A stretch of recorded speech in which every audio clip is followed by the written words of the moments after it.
संसार के समस्त पदार्थों में जो सत्य पाया गया वह समस्त हमारे भीतर आ जाए और हमारा शरीर भी उसी से भर उठे, यही हमारा उद्देश्य है। हमारा अंतर्ज्ञान पहले मस्तिष्क में ही उत्पन्न होता है, पर यदि वह इसी स्थान पर बना रहे तो अब तक हम ऊपर रहेंगे, तो जब तक हम ऊपर रहेंगे तभी तक वह काम देगा। जैसे ही हम नीचे के स्तर पर आए उसका संबंध टूट जाएगा। इसलिए हमारे प्राचीन ऋषि मुनियों ने समाधि पर इतना जोर दिया था।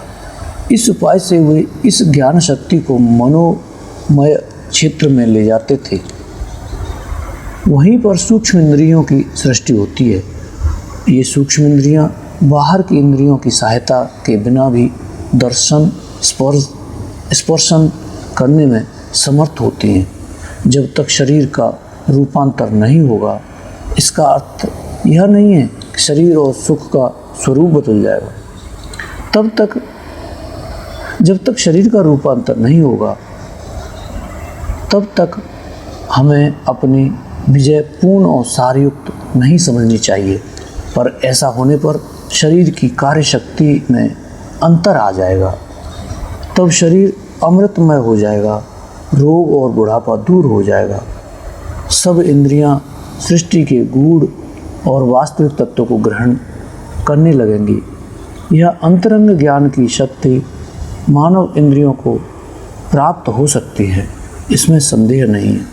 वैदिक युग के ऋषि समस्त चैतन्य और ज्ञान शक्ति को सार रूप करके उद्दीप्त करते थे। उस समय वैज्ञानिक यंत्र तो नहीं, इसलिए ज्ञानी जन भीतरी ज्ञान के जरिए ही सृष्टि के रहस्यों का पता लगाते थे। ज्वाला के पुत्र सत्यकाम ने गायें चराते चराते ही अनंत प्रकृति के स्वरूप को समझ लिया था।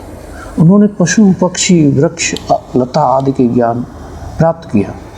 यही सनातन ज्ञान पथ है और यही ज्ञान की मुक्त प्रणाली है। पर आजकल की वैज्ञानिक धारणा के अनुसार अनुभव के साथ पदार्थ का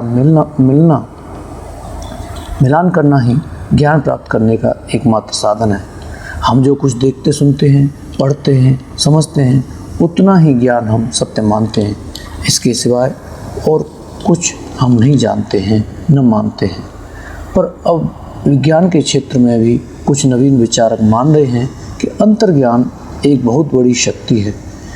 शक्ति के साथ साधन का परिचय होने पर ही ज्ञान का विकास होता है। हमारे यहाँ भक्ति भाव की कमी नहीं है, पर भक्ति के साथ ज्ञान का होना भी परम आवश्यक है। यह सत्य है कि भक्ति होने से भगवान का कार्य करने में शक्ति का अभाव नहीं रहेगा, पर इससे ज्ञान का विकास नहीं हो सकता। ज्ञान प्राप्त न होने से बृहद सृष्टि में प्रवेश असंभव है। ज्ञान द्वारा ही भगवान के अनंत स्वरूप को ग्रहण किया जा सकता है। अनंत विचित्रताओं भेदों में ऐक्यता स्थापित किए बिना हमें क्षुद्र सृष्टि में रहना पड़ेगा, और ऐसी क्षुद्रता भगवान की इच्छा के विरुद्ध होती है। इसलिए सबको बृहत होना चाहिए और ज्ञान के वास्तविक स्वरूप को ग्रहण करना चाहिए। ज्ञान का ही अनुगामी समता का भाव है, और समता ही बृहत सृष्टि का बीज मंत्र है। सिर्फ कर्म ही जीवन का उद्देश्य नहीं है।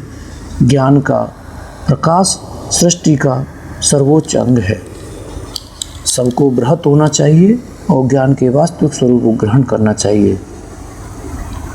इसलिए ज्ञान का ही अनुगामी समता का भाव है, और समता ही बृहत सृष्टि का बीज मंत्र है। सिर्फ कर्म ही जीवन का उद्देश्य नहीं है। ज्ञान का प्रकाश सृष्टि का सर्वोच्च अंग है।